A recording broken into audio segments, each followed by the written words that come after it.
Oh iya, sakaratul mautnya Abu Thalib tuh ditungguin sama Nabi bener-bener banget. Nabi itu nungguin sampai berjam-jam berusaha mentalkin. Mentalkin tuh apa? Jadi orang kalau mau meninggal tuh dek, itu sunnahnya di sekitarnya ada orang-orang yang mentalkin kalimat la ilaha illallah. Nah terutamanya Nabi melakukan ini kepada Abu Thalib karena Abu Thalib tuh sampai dengan mau meninggal dunia belum Islam, belum menyatakan diri masuk Islam. Tapi kalau ditanyain, paman apakah kamu percaya bahwa saya benar, pamannya bilang saya percaya Muhammad bahwa kamu benar. Tapi kalau mau asyhadu an la ilaha illallah asyhadu anna Muhammad Rasulullah tuh nggak pernah gitu. Menyatakan diri masuk Islam tuh nggak pernah, alasannya Muhammad. Orang kafir Quraisy ini mereka itu benci sama kamu karena kamu bawa Islam. Tapi mereka tahu bahwa saya masih ada dalam agama mereka, sehingga saya lebih mudah untuk melindungi kamu kalau saya nih nggak Islam. Sebab kalau sayanya masuk Islam, kamu sama saya sama-sama dimusuhin, gitu kan? Nah orang kalau sama-sama dimusuhin kan nggak bisa saling jagain, ya kan? Kalau Nabi Muhammadnya cuman yang Islam, Abu Thalib ini bisa melindungi Nabi Muhammad dari kejahatannya orang-orang Quraisy gitu. Jadinya dengan alasan seperti itu Abu Thalib nggak masuk dalam agama Islam sampai ketika Abu Thalib sakaratul maut. Nabi di sampingnya la ilaha illallah, Abu Thalibnya diam aja la ilaha illallah, dan itu nggak tahu berapa ratus kali. Nabi tidak kenal lelah berharap pengen pamannya ini masuk ke dalam agama Islam. Kabarnya tentang hal inilah Allah Subhanahu wa taala mengatakan dalam Al-Qur'an, a'udzubillahi minasyaitonirrajim, yarhamukallah, innaka la tahdi man ahbabta walakinnallaha yahdi man yasha.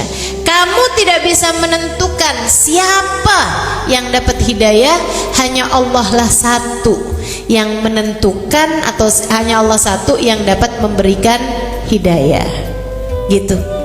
Nabi Muhammad pamannya aja nih nggak bisa gitu, Nabi nggak bisa menentukan. Dari sini kita tahu betapa mahalnya hidayah, adik-adik serius sekali, betapa mahalnya hidayah, begitu kan? Kalau nggak ditentuin sama Allah ya nggak bisa gitu. Masya Allah, alhamdulillah, yarhamkallah.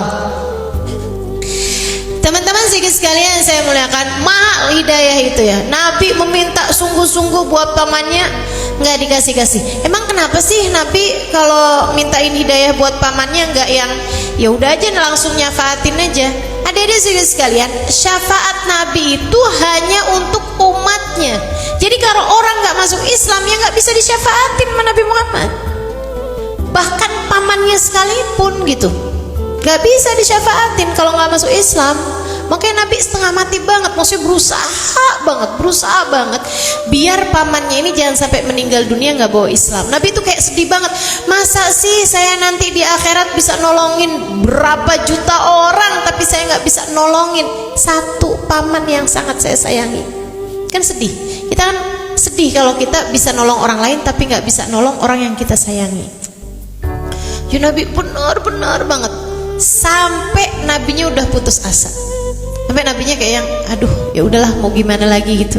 Hidayah kayaknya emang Allah, milik Allah SWT, semata Allah, memang nggak menentukan, mau gimana lagi, bisa apa saya yang hanya seorang hamba ini.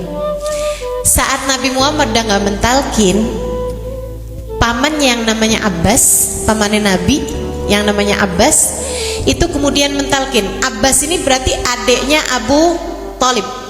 Abbas sama Nabi Muhammad paut usia 14 tahun. Jadi adiknya Abu Thalib gitu ya, tapi umurnya nggak terlampau jauh dari Nabi Muhammad alaihissalam. Jadi antaranya Abu Thalib ke Nabi Muhammad dia kayak tengah-tengahnya gitu. Jadi sama Sayyidina Abbas gantian ditalkin. Sama Sayyidina Abbas talkin, la ilaha illallah, asyhadu an la ilaha illallah. Ternyata nyebut. Ketika ditalkin sama Sayyidina Abbas, itu Abu Thalibnya asyhadu alla ilaha illallah wa asyhadu anna Muhammadar Rasulullah. asyhadu anna Muhammad Rasulullah. Girang banget Sayyidina Abbas, dia langsung manggil, ya Rasulullah, ya Rasulullah, ya Rasulullah. Rasulullahnya langsung datang, innahu gadaha. Dia udah nyebut. Nabi Muhammad langsung deketin, asyhadu an la ilaha illallah. Abu Thalibnya diem lagi sampai meninggal dunia. Kenapa ketawa, Bu? Abu Thalibnya nggak nyebut lagi, teman-teman, sampai kemudian meninggal dunia. Kata Nabi Muhammad, inni ma sami'tu, saya nggak dengar. Makanya sampai dengan sekarang, apakah Abu Thalib meninggal dengan dalam keadaan Islam? Apakah Abu Thalib meninggal dalam keadaan kafir atau belum masuk Islam? Nah, itu sampai sekarang itu ada pendapat dua ulama. Maksudnya ada dua pendapat ulama. Ada yang mengatakan bahwa Abu Thalib sampai meninggalnya nggak masuk Islam. Dan ini banyak pendapat yang mengatakan seperti itu. Kepada pendapat inilah mereka mengatakan bahwa tuh liatin betapa mahalnya hidayah, dan bahwa memang Allah seperti yang Allah Subhanahu wa taala sampaikan, innaka la tahdi man ahbabta walakinnallaha yahdi man yasha. Kamu tidak bisa memberi hidayah kepada yang kamu mau, wahai Muhammad, akan tapi Allah satulah yang memiliki kehendak terhadap hidayah yang Dia kehendaki. Gitu. Akan tetapi teman-teman sekalian, banyak pendapat dari pendapat para ulama, dan ini banyak dipegang sama ulama-ulama dari kalangan habaib yang mengatakan bahwa berdasarkan hadis tadi itu yang saya ceritain tadi itu, Sayyidina Abbas mendengarnya. Yang artinya kita husnudzon aja. Kita husnudzon. Thariqah husnudzon ini, jalan husnudzon ini jauh lebih aman, jauh lebih selamat buat kita sekalian. Jauh lebih bagus kalau kita menyangka bahwasanya Abu Thalib itu meninggal dalam keadaan sudah masuk ke dalam agama Islam dan bersyahadat dengan talkinan dari Sayyidina Abbas gitu. Jadi kan jauh lebih enak kita juga ya. Masa Nabi bisa nolongin kita tapi nggak nolongin pamannya, yang padahal pamannya ini paling disayang sama Nabi Muhammad, udah kayak ayah angkat beliau sendiri, udah setara ayah beliau sendiri gitu. Maka ini jauh lebih aman kita kalau berpendapat tentang Abu Thalib, ikutin aja pendapat yang mengatakan bahwa Abu Thalib sudah masuk dalam agama Islam sebelum beliau meninggal dunia.